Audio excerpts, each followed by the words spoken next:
Okay, this is my latest quad. Put this one together with fairly good components. The frame is not a racing frame, it's the FT270. They call it a chase quad. It's meant to carry a camera and photograph other planes in the air.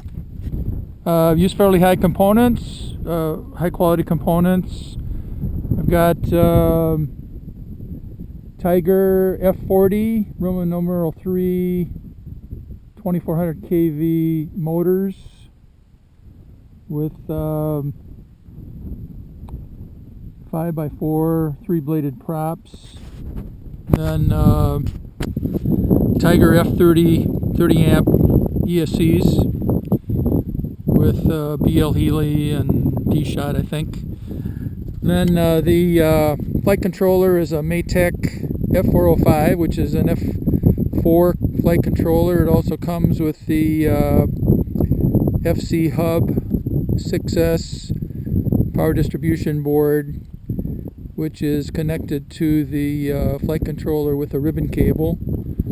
And of course we're flying Betaflight. It's whatever version the board came with from Get FPV. I think it's 3.1.7. I just haven't bothered to change it.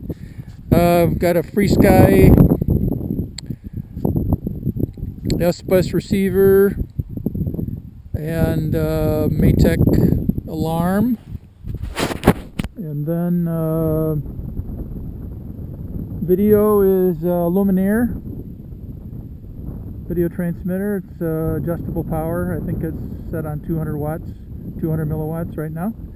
And the camera is a Runcam Eagle 2 Pro, the Luminier version, the white one. The antenna is Team Black Sheep Triumph antennas. So this is the maiden flight today. Hope it goes good. I'm sure it will. And it's a nice little quad, and it's got lots of power. I've hovered it in the driveway, so we'll see what happens.